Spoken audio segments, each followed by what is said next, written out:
and welcome into this Sunnyside Thursday. Coming to you live on the Sunnyside Summer Thursday, this is the CHGO White Sox. Visit sunnyside.shop for bright buys every day, including 50% off your first 3 online purchases. Enter promo code HICHGO at checkout to qualify.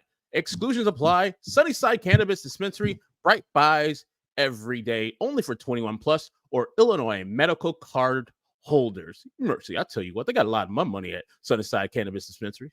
Yes. My name is Herb Lawrence. If you're just joining us here and first time you've seen us, welcome in. Thank you. And if you're a Roku subscriber and first time seeing us, this is our second day here at CHGO White Sox going on Roku. So we really appreciate you. My name is Herb Lawrence. I am the CHGO White Sox community leader. Usually I sit in the middle. Our regular host, Sean Anderson, is on vacation, but the guys to my screen right are CHGO White Sox beat writer Vinnie Duber, the guy in the middle right there with a beautiful Chicago flag hat. You can follow him at Vinnie Duber on the Twitter sphere, and the guy all the way to the right, his name is Jared Wyllys. J Wyllys, Y's instead of I's on the Twitter sphere. He is a CHGO baseball writer, as he writes for both the Cubs and the White Sox. So today we are going to be going over San Francisco and Detroit trivia. And why Detroit? Because that's the next team the White Sox play. And since we don't have a show tomorrow, this is why it's Sunnyside Summer Thursdays, folks. And I know you're kind of confused about that. That's one of the reasons why. And the White Sox start a 4-game set on Friday, Saturday, Sunday, and Monday versus those Detroit Tigers. And I think Jared will be at 3 of those games. And Vinny will probably be at that Monday game. So we will have you covered this whole weekend when the White Sox take on the Tigers and try to ruin whatever they got going on for themselves. So we'll be doing trivia at the end of the show. Then we'll get into a little bit more of Garrett Crochet's outing in the second segment. And in the first segment, we will talk about today's 6-2 victory over those hated San Francisco Giants. You can follow the show on CHGO_White Sox on Twitter. Hit like, rate, subscribe, and tell a friend about CHGO. And like I said, we are on Roku. Our content is not available on the Roku channel. It is CHGO content 24/7. It is free. You just need a creative account on the RokuChannel.com. We have hours of live content as well as daily replays. And it's not an app on Roku. It's physically on their content. It's a physical channel on their content. We are some of the first live sports content housed on the fast streaming at all. It is a great space to be in. And if you guys also want to become a CHGO diehard, like folks Andrew, Matt, and Jerry, I wonder if it's Jerry Reinsdorf. You all need to go. It's to allchgo.com and become a diehard today. You get a free t-shirt when you become a diehard. You get 20% off of our events. The event we have going on this week is our golf outing, which is sold out now. But we also have a CHGO Bears tailgates all season long. So you guys become an all CHGO diehard right now, and you get access to the CHGO lounge in our Discord. But today, the Chicago White Sox win a game. They're 31st of the year. They are now 31 and 96, I believe that is. 97, one more. 97. Man, I'm giving the White Sox 2 little losses. 31 and 97. They grab a victory 6-2. I don't even know if it's a necessarily comeback victory for the White Sox, even though they were trailing in this game early. But to see they give that extra fight in the 9th inning was very encouraging. As we've talked about, me and you, Vinny, and Jared this whole week and a couple weeks leading up to it, these Grady Sizemore and his team, they don't quit. Like last night's game was kind of lackluster, but Monday's game, they battled. Today, they battled and got a dub. It was good to see this team just take it from the Giants, who really need it. And they were ascending to the NL wildcard. Let me get thoughts first from Vinnie Duber. What was your overall overarching thought after this 6-2 victory by the White Sox? Well, it's got to be what happened in the top of the 9th inning, right? I mean, because the White Sox and White Sox fans have seen that so few times this season, that kind of clutch. You know, it wasn't a comeback because they were winning. San Francisco comes back and tied it. So I don't think they were ever trailing in this game. But to see them take a game, take a win there late in the 9th inning, how many times have they done that this year? I mean, you probably don't need more than one hand to count it, I would imagine. And so to see that kind of win is eye-popping for people who have followed this White Sox team all year. It's the kind of win that winning teams have, right? Listen, in a 162 game season, even one as bad as this, there's going to be days like this for the White Sox. But we talked yesterday so much about, and the day before, about what a winning culture is like, what it's like to what they can accomplish here in the last month and a half of this miserable season in terms of moving forward and creating some momentum for 2025 and beyond. I'm not saying this kind of thing's going to happen a whole bunch over the remaining weeks, but this is a nice thing to point to. This is a nice day that you can say that's the kind of thing that they should have been doing all season long. You got Luis Robert Jr. running all over the bases. You got guys finding holes on the infield to put hits through. You got guys drawing walks. There were a lot of things that the White Sox did in that ninth inning alone, but in the game in general, that they have not done this season. And so probably pretty refreshing for the folks who have stuck around and are still watching this team this late into this season. But if you want to talk about what can be accomplished in terms of culture building, in terms of creating a winning atmosphere, Grady Sizemore and his staff, whether they're going to be here next year or not, can point to a day like today as a job well done.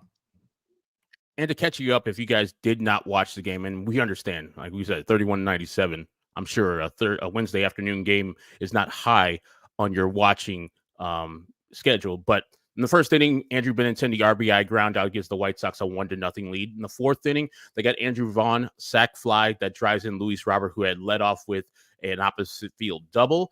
2-0 White Sox. And in that very same inning, the last inning that Garrett Crochet pitched today in the fourth inning, Gerard Encarnacion got an RBI ground out, 2-1 White Sox lead. And then Thairo Estrada with an RBI single there. And then, as I will talk about later, the bullpen for the White Sox just shut down the Giants. They had a totally great game today. And then in the ninth inning, Luis Robert walks, then steals second base. Andrew Benintendi walks right after that. You get an infield single from Vaughn it would have been a hit by anybody else, but that Fitzgerald has had a great series. The first time I've ever seen this Fitzgerald play at shortstop for the Giants, but he saved a run right there with a great play on Andrew Vaughn. And then they get Gavin Sheets to strike out, which I actually was kind of happy that Grady Sizemore and the coaching staff kept him in versus a lefty. As the broadcast said, usually at this time, a couple weeks ago, you would take Gavin Sheets out, especially versus a lefty. But multiple factors went in. Gavin Sheets has been swinging a pretty top-notch bat as of late. And then also, they had a right-hander ready in Bivens if they were to switch out Gavin Sheets for another hitter there. So I think it was a growing moment right there for Gavin Sheets, even though he did strike out on a ball that was a hanging curveball. But his teammate immediately picked him up. Corey Leo, the base hit, 2-run single right up the middle, and scores 2 runs there. And then you get right after that, Luning Sosa, 2-run single for the final score to be 6-2. Jarrett, your takeaways today as the White Sox win their 31st game? Well, yeah, first of all, I do want to highlight, like you mentioned, that the Gavin Sheets at bat in the ninth, even though you don't get the result in the moment that you're hoping for, it's kind of like what we talked about with Jonathan Cannon yesterday on yesterday's show about these times when with some of these younger players or less experienced players, when you're going to have to let them, in this case, take an at bat that they normally would not take, or stay in a game in a spot when normally, or so far, I guess I should say, so far they haven't. So for Sheets, yeah, he struck out, but it was still, it wasn't a terrible at bat. It's not like he floundered the entire thing. So I think there's value in that. One of the significant takeaways for me is looking at who it was that came up with that clutch hit in the ninth inning that pushed across the 2 runs to give the White Sox the lead. It's another one of your younger players who you are hoping develops into somebody that is a part of your long-term plans. Corey Lee, we've seen a lot of the growing pains with him at the plate for sure. And so to see him hitting better in general this season is a positive, but also to see him come up with that hit in that spot is an even bigger positive to me, because that was a quality at bat.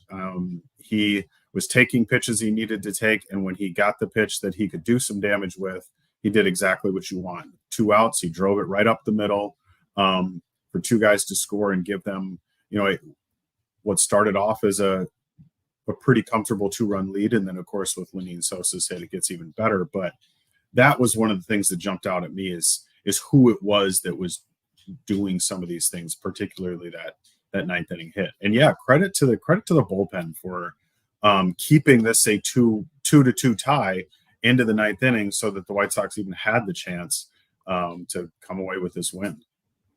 Yeah, and our guy Beef Low from the 108 with a $5 super chat. Really appreciate that, sir. Where the F is Sean Anderson? Also, great win today for our boys. Sean is on a well-deserved vacation, so yeah, he's enjoying some time off. But yeah, as you were just talking about, Jarrett, the bullpen today for the White Sox, 5 innings pitched, 2 hits, 0 earned runs, 0 walks, and 8 Ks. Like, you get the quality out of the bullpen that you hadn't got in the past, and it's very telling. As you were talking about the hitters who got those clutch hits in that ninth inning, I'm going to be talking about those pitchers who came out of the bullpen that might be future arms the White Sox could use in the bullpen setting for the next year. Chad Kuhl went 2 innings. You got Justin Anderson, who's done his damnedest this year as he pitches almost every damn game. Eller got his first win of his career. Fraser Eller gets the win, 1-1 on the year. And then you finish it off with John Brebbia, who more than likely won't be part of this White Sox future. But that is the foundation that you should be setting. And the pitchers that they're getting, like when they just picked up Iniel De Los Santos, as I said before, you need those type of pitchers when you're picking up just good quality arms. And if you believe in Brian Bannister's pitching lab and what the White Sox are doing down there, I think that, you just get live arms and just bring them to your system and show them how you would want them to pitch out of the bullpen for the White Sox. They haven't been good this whole year, but I got to give them credit when it is due to win a game out there in San Francisco where they haven't won this whole series. It is very good, and the bullpen was the team that got it done, because remember all these times, and we'll go over Garrett Crochet's final line in the second segment, every single time that Garrett Crochet would pitch one of these 3 to 4 inning starts, you could pretty much take it to the bank that the bullpen would have gave those games up and lose those games. But today you had confidence in those guys. And like I said, I don't want to assign things to one person in particular in Grady Sizemore, because it takes the whole 26 and more to win games. But anecdotally, if you have been watching and or listening to these games, it seems like there's a different atmosphere there, and it could just be the change. Just, hey, there's a different guy here that we cost that other guy his job. We feel sorry for us and our poor performance costing that other guy that job. Now we're going to play a little different. I don't know what it is. You want to ascribe all the stuff to Grady Sizemore, but it's got to be bigger than that. But it just looks different, Vinny.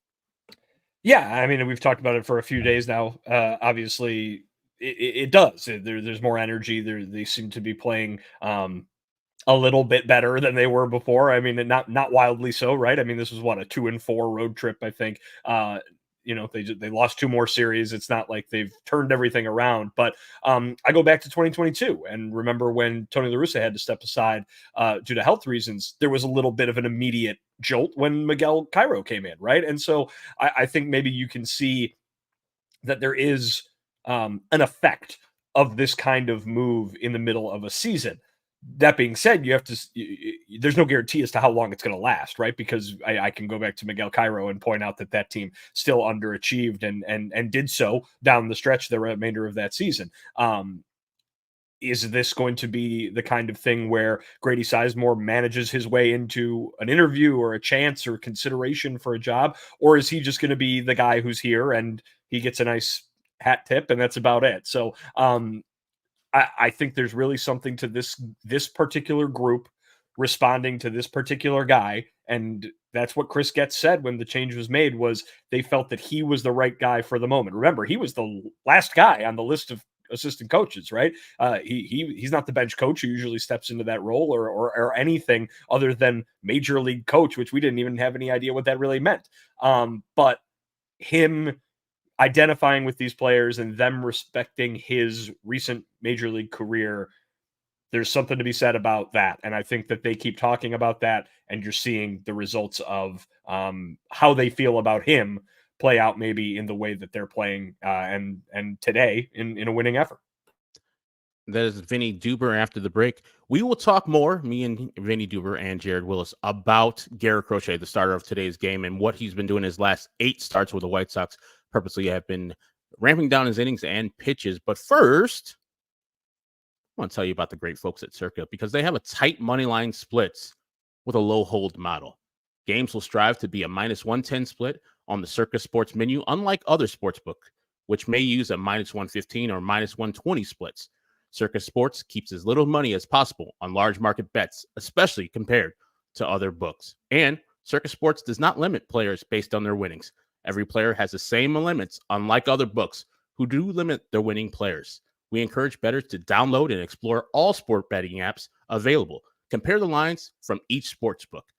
There are real people behind the Circa Sports brand, and all they do is resolve issues in a timely fashion, unlike other books who use chat box. All aspects of the app are being run by the same team that runs the main Circa Sportsbook at Circa Resort and Casino in Las Vegas.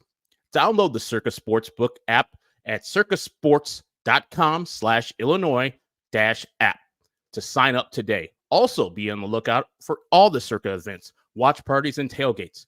They'll be with us all Cub Friday 120 Club games. If you or somebody you know might have a problem with gambling, call 1-800-GAMBLER. That's 1-800-426-2537, or text GAMB to 833-234, or visit areyoureallywinning.com. It is an absolutely beautiful summer day here in the city of Chicago, and you know what goes with that beautiful summer weather? Summer shandy. The fine folks at Leinenkugel have made themselves a perfect beer. The taste combination of that delicious beery beverage and lemonade goes together so well. I like to drink it with all of my favorite summertime activities, whether I'm having a picnic over by the lake, whether I'm looking at the folks who are tailgating down at the ballpark before a baseball game. Nothing goes better with a Chicago summer than summer shandy from those fine folks north of the border up there in Wisconsin. But maybe you want a little bit more variety. Summer's only so long, right, Herb? So you got to get yourself maybe a lakeside cherry. Maybe you get yourself a grapefruit shandy or a juicy peach. I love the Liney's Original. I love the Honey Vice made by real Wisconsin bees. Folks, flavor life's simple moments with Leinenkugel's, the official craft beer of the Chicago White Sox. Go to Liney.com/CHGO to find delivery options near you. That's LEINIE.com/CHGO, or pick up Leinenkugel's pretty much anywhere they sell beer. Leinenkugel's, flavor the moment, celebrate responsibly. The Jacob Leinenkugel Brewing Company, Chippewa Falls. Yes. And before I get on to Garrett Crochet on this Sunnyside Summer Thursday, I want to make a special note of what Luis Robert Jr. did today. He went 2 for 3 with 2 runs scored, walked once, stole 2 bases out of 3 attempts, his 20th stolen base of the year, which ties a career high for him. And he's just look a lot more aggressive lately, and that's good to see that Luis Robert Jr.'s doing his thing. And like I said with Garrett Crochet, with Gavin Sheets, 2 for 4 for himself, even though he had 2 strikeouts in the 2 times that he did get out. But the guy who set the tone today was clean shaven Garrett Crochet. Personally, did you guys see him last time he pitched a start of the game? Because I don't recall him being this clean shaven since he was like a first or second year player. This looked new to me, but I don't know, maybe I missed it. If he did it before the previous start, I missed it, but this looked new to me. Vinny, is this a new look?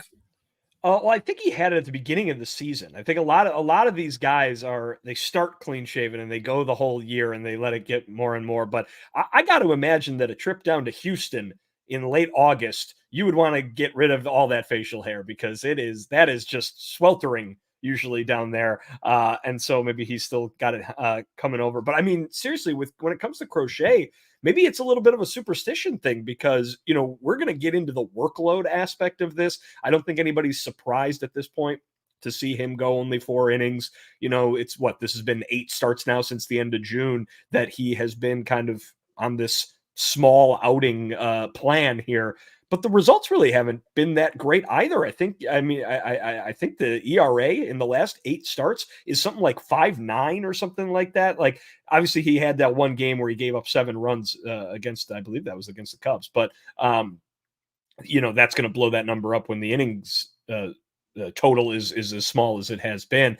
But still, I mean, this is not the same guy who pitched through the first 3 months of the season in such dominating fashion that we were talking about him maybe starting the All-Star game. So I think you're not only seeing a managed Garrett Crochet here over the last couple of months, you're seeing a Garrett Crochet who's not getting the same results he was getting earlier in the year either.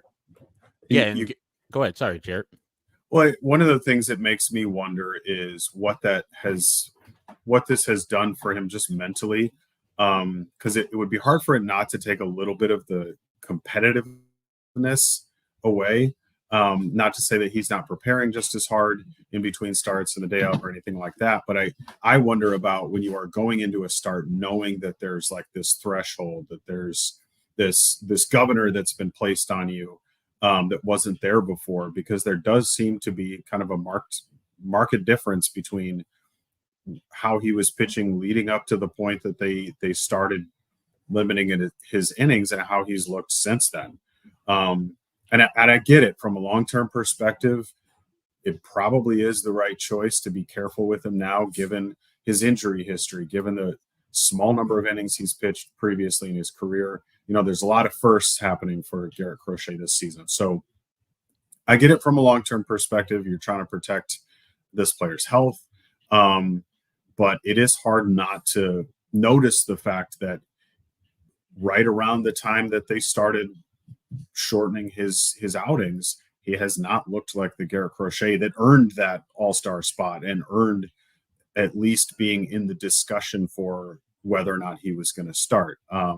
So this is something that I think maybe going into the off season and the next spring, looking at how they want to manage the 2025 season, is we may have to just let this guy go full bore, because limiting him in any way, it's possible at least that it's had this negative effect on him. Yeah, and that's what I was thinking too. Like, if you know that you're going to start the game, but it doesn't mean that you're going to be going and trying to win this game. You're not going to go past 5 innings. And we have the whole breakdown he's had in his last 8 starts.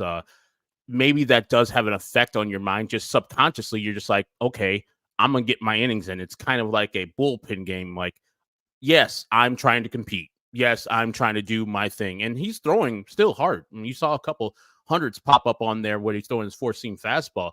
But I can't, believe that, knowing that you're going to be only throwing a certain amount of innings or a certain amount of pitches doesn't get into your psyche as a starting pitcher, even though this is his first year starting, because he doesn't necessarily look like the same pitcher that has been dominant most of the year. As you said, Vinny, he's got like a 5+ ERA, and his last 7 starts, I think it's a 6+ ERA. And yes, maybe that 7 earned run outing is what is the big culprit. But today he looked pretty smooth through 3, and then that 4th inning caught up to him. But since July 6th is the first time that we really recognize that Garrett Crochet is getting pared down. He's pitched 93 pitches, 28 pitches, 74 pitches, and you see on the board right now, 64 pitches, 77 pitches, 66 pitches, 55 pitches. And today he went 4 innings pitched, 4 hits, 2 earned runs, 1 walk, with 4 Ks. It just seems like, yeah, the White Sox are doing this for multiple reasons. For the health of the player, which they're looking out for him, and I'm sure him and his representation really appreciate that. And also, they tried to trade him at the trade deadline. And I'm sure those conversations with teams will continue in the offseason. I'm sure that both the White Sox, from a health standpoint, want him to hit the finish line, and the team that acquiring him wants him to hit the finish line too. It looks like he's on a collision course to like 150 innings for the year. Do the White Sox, it seems like they have a solid plan right here. The White Sox are obviously making him a better pitcher in the long run. I just wish it was a better pitcher in the long run for the White Sox, but it looks like most signs are looking for Garrett Crochet to be going to another team eventually in this offseason, Vinny. Yeah, I mean, I just don't think anything's really changed in the kind of conversation we were having around the trade deadline, which is the White Sox are in the early stages of a very long-term, what looks like it's going to be a very long-term rebuilding project. With 2 years left of control on him, they might not be contending for a division title during those 2 years, right? And so this is a rare opportunity to restock the farm system with a guy who has the ability to be one of the better pitchers in baseball, which is what we saw during the first half of the season. I think that opportunity outweighs the, try and keep him and see what happens, right? I mean, you maybe, burn the hand worth two in the bush, so to speak. But listen, I think that they would be wise to try and keep him because he looks like he could be a very, very special pitcher and a guy who's young enough that he could be a part of your plans if you paid him enough for a very long time. But we know the White Sox tend to have a history of not looking to do that kind of a contract with a pitcher in particular. Obviously, they signed a lot of guys to contract extensions on the position player side during the last rebuild, Robert, Moncada, Jimenez, but that obviously didn't work out. Not that that's to discourage that kind of thing in the future, but you didn't see that with any pitchers. And I think that until they do sign a pitcher to a contract like that, you're perfectly valid in being skeptical that they're going to. I remember during the last rebuild, something Rick Hahn said all the time was, that he was attempting to kind of get rid of some of the narratives surrounding what the White Sox are, usually do kind of thing. But he always said the only way to do that is to do what people don't think you're going to do. And to this point, they haven't made that kind of deal with a pitcher. And so we can sit here and guess that it seems likely that they won't, and that Garrett Crochet is probably going to be traded this offseason, or at least come next trade deadline.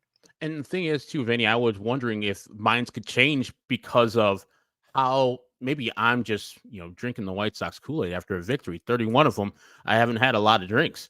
So I'm thinking like just how this team is playing better, even though they're on a collision course to be one of the worst teams in baseball. Could they fool themselves and think, hey, you know what? The team didn't play well in that first half when we did have Garrett Crochet on the team. But I looked at the effort after and I see the results after.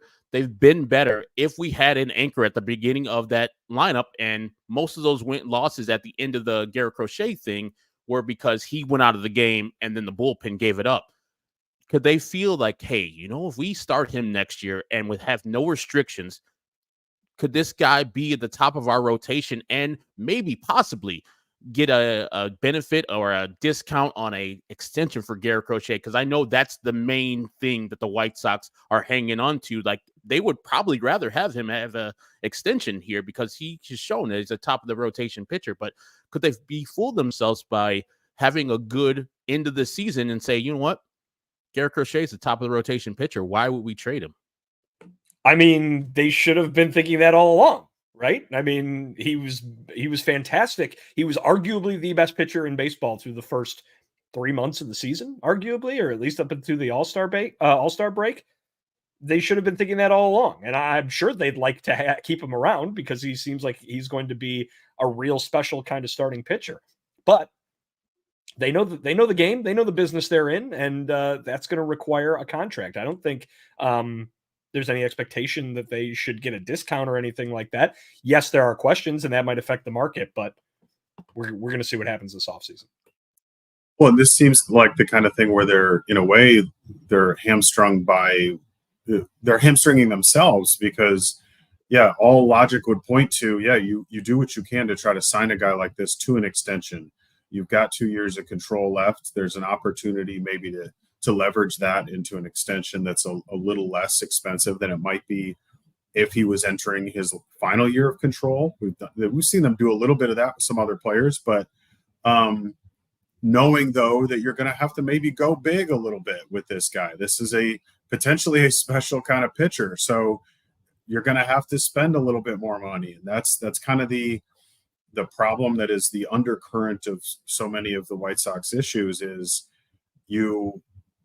like I said, you're hamstrung by that, by the fact that have you ever been the team that is going to go a little bit big on signing a player like this to an extension, which I think you should, because he's your guy that you drafted, you've developed him, and now you're finally seeing like the product that is what looks to be like a really special starter, and you have an opportunity to find a way to keep him long term. You really should explore that. But yeah, all signs point to that's probably not what's going to happen, and it's too bad. Yeah, it is too bad. And I would think that, yeah, you would have like better luck trading him if you're acting as if, no, we're keeping him, guys. If you guys want to buy him for us, cool, send a deal that we would like. But otherwise, this is our guy. And I'm sure Chris is operating like that, and will do maybe the same thing he did with Dylan Cease and get the deal that he wants and needs. Hopefully for fans like us, it happens earlier in December or maybe January, not in March, where, you know, you got the player already in camp and then you get all these new players, and then expectations for the team change after that because you don't have a top of the rotation starter that's proven before that, and then Garrett Crochet steps into that role and dominates. We're at the break right now. We will talk and have a little trivia as the White Sox will be playing the Detroit Tigers this week. We'll be having a Detroit versus San Francisco trivia between Jared and Vinny. But first, we got Jared with a great read right here from Mint Mobile. Guys, you know when you discover a new binge-worthy show or a song that you bump on repeat and have to share it with your friends so they can experience just how awesome it is? That's kind of what it feels like when you discover that Mint Mobile offers premium wireless for $15 a month when you purchase a 3-month plan. It's such an awesome deal, there's no way you can keep it to yourself. We all know that wireless can be really expensive, but friends, don't let friends overpay for wireless. Say bye to their overpriced wireless plan and switch to Mint Mobile. Mint Mobile is here to rescue you and your squad with premium wireless plans starting at $15 a month.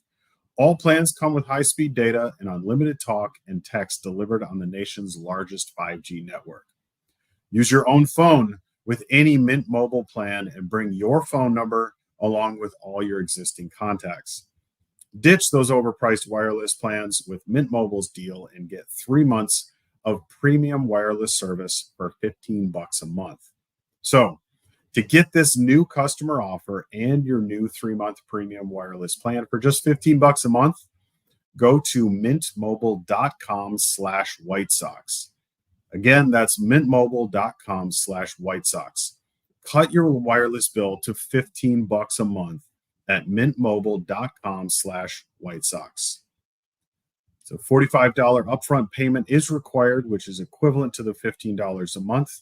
New customers on their first 3-month plan only. Speed slower above 40 gigabytes on unlimited plan. Additional taxes, fees, and restrictions apply. See Mint Mobile for details. If you guys are joining us for the first time, this is CHGO White Sox and CHGO Sports, where we have live podcasts and live shows every team every day, whether you're looking for the Bulls, the Blackhawks, the Bears, or the Cubs, or us here with the White Sox. Every day we have a podcast for you, and post-game shows like you're watching right now of this White Sox winning 6-2 over the Giants, and premium written content from the two people who are in the screen with me. I don't write anything. Those two guys do at ALLCITY.com. Jared writes for both the White Sox and the Cubs, and Vinny exclusively for the White Sox. You get 20% off all events if you become a CHGO diehard. When you join, you firstly get access to our CHGO Discord. It's called the CHGO Lounge, where we talk about all your favorite teams, including your pets. We're talking about food, your favorite food, movies, TV, and we keep it cordial in there. I know social media is a cesspool, but our CHGO Lounge is very cordial, very friendly in there, where we're talking about things that we love, even though the White Sox are sometimes things that we don't love. 20% off of events in the future. You get the CHGO Bears tailgate coming up on September 8th. We have individual tickets for all the tailgates for the Bears game, which we're doing every single game. Or you can buy a full season pass for our tailgate. And let me tell you, it is 100% worth it. You get firewater, barbecue, all the Coors Light products that you want there. You get you ready for the game. You got guys like Greg Braggs there. Myself will be at a couple games. Adam Hogue. Like, you get 20% off of that price, and you get to hang out with us and have a great time. And the atmosphere around the tailgates is other tailgates around us having a good time, convivial attitudes, and we're ready for a Bears victory. So you also get dope merch for all teams. And when you do sign up to be a diehard member, you get a free t-shirt. And then future merch purchases, 20% off of all of those things too. And like I said, you get access to our members only Discord, which we call the CHGO Lounge. So become a CHGO diehard today. And also for the White Sox, we do usually, when Sean's here, CHGO click to pick. So it's just the opposite of pick to click, where we just choose whoever's going to go off today offensively. And if you beat me, Sean, and Vinny, you get a free t-shirt. I think we've sent out like 5, and 4 of them gone to 2 people in particular, AJ and Brandon. Those are the only people I've won it this whole year. So let's get to our final segment. The White Sox just finished San Francisco, taking on the San Francisco Giants on this sunny side summer Thursday. And they're going to go home to play the Detroit Tigers for a 4-game set. So I said, let's do a San Francisco versus Detroit trivia game. And for this, guys, it's just open forum. Just say your name when you want to answer. So you guys know your names, just yell it, and I'll decide who gets to answer the question, okay? What if we yell each other's name? I mean, that'd be great. Like, if I yell Jared, does that put him on the spot? Yeah. Then? Yes. Hey, look at Make me answer the question. Taking the rules around. All right, this one's a pretty easy one. Which of the cities, Detroit or San Francisco, has the larger population? Vinny, the answer? Detroit. That is incorrect. Oh, would you like to steal, Jared? There's only one answer, Jared. I'd steal. Yes, I would like to steal. Absolutely.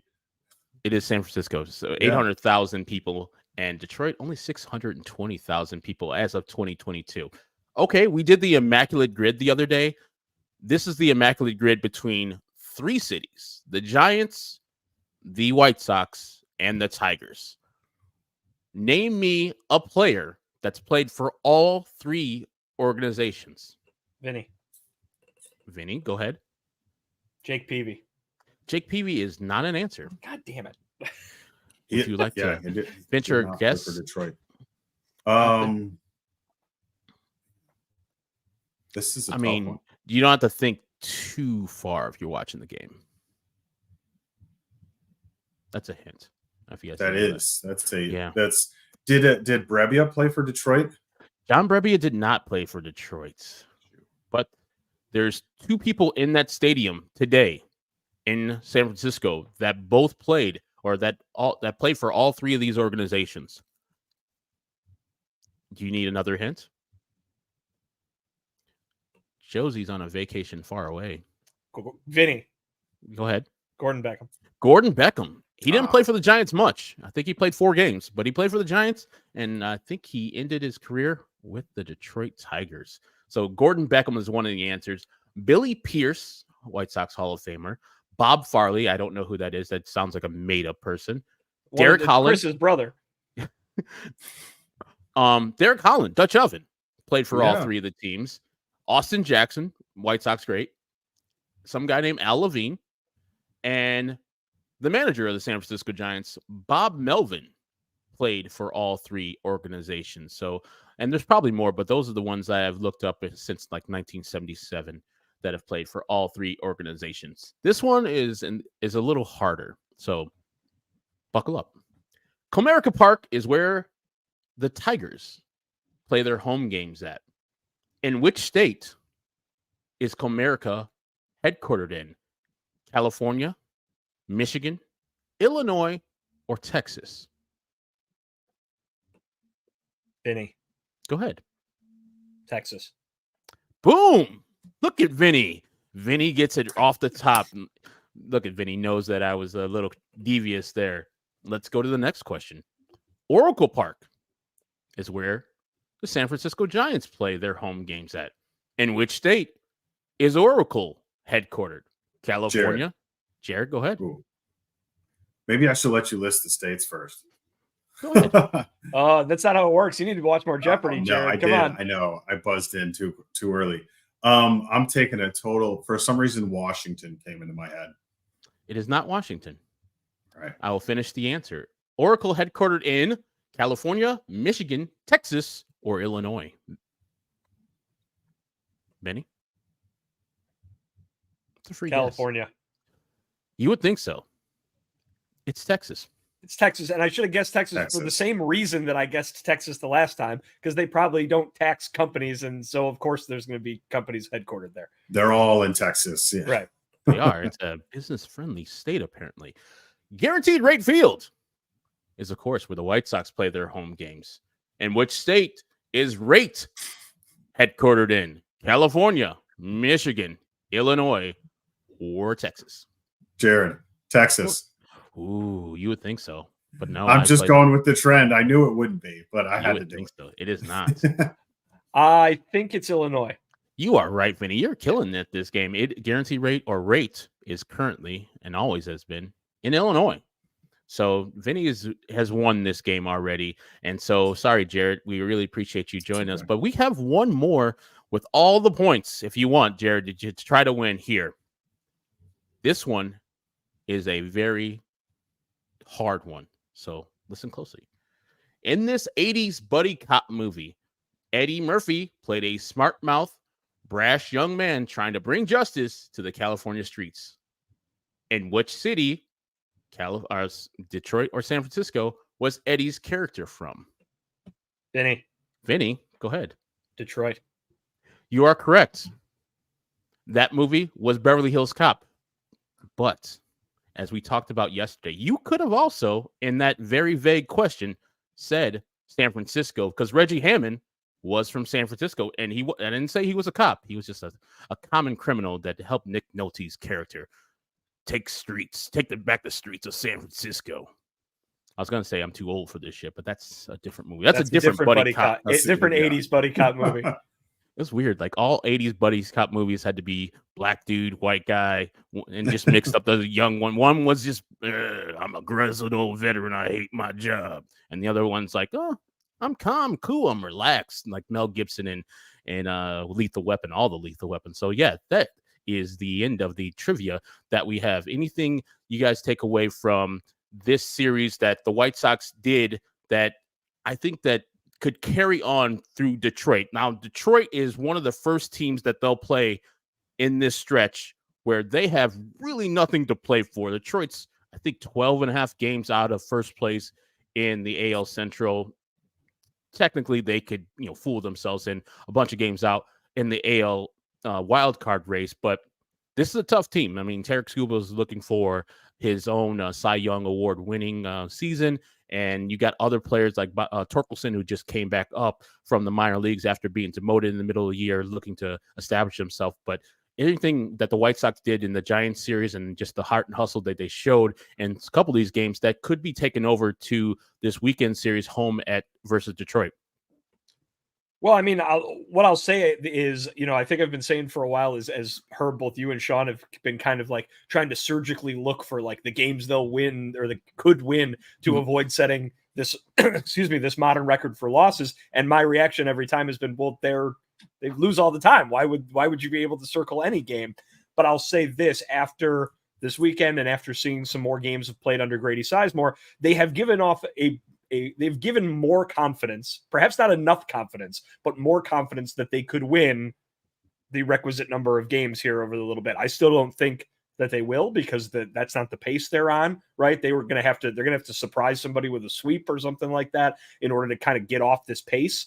But they win a game like they did today. They won a game in Houston against a red hot Astros team on Friday to start this road trip. It gives you it increases their confidence, or the confidence, however slightly, that they are capable of winning some more games here over the next month and change of the season. And maybe we are going to come down to the wire in terms of whether or not the record is set. I still think right now the odds are very much in favor of them losing 120 or more games, but they look better. And so perhaps they've given themselves a little bit of a chance at least to avoid that distinction. All the White Sox need to do, sorry, Jared, all the White Sox need to do in their final 34 games is to not lose 24 of them. So win more than 10. Can they do that, Jared? Well, not with the pace that they've won games all season, but if you look at that chunk of games in isolation, can a team win, at a roughly 33% of the time? They should be able to. But yeah, that's not been their winning pace at all this year. But maybe we talk a lot about this time of year about teams having, something to play for. And maybe this is the thing for them to play for. And it's just enough motivation, just enough to kind of spur them to really fight, just to avoid getting this like dubious distinction of having the worst record in modern baseball history. So is it possible? Yeah. Do I think they can do it? I'm skeptical.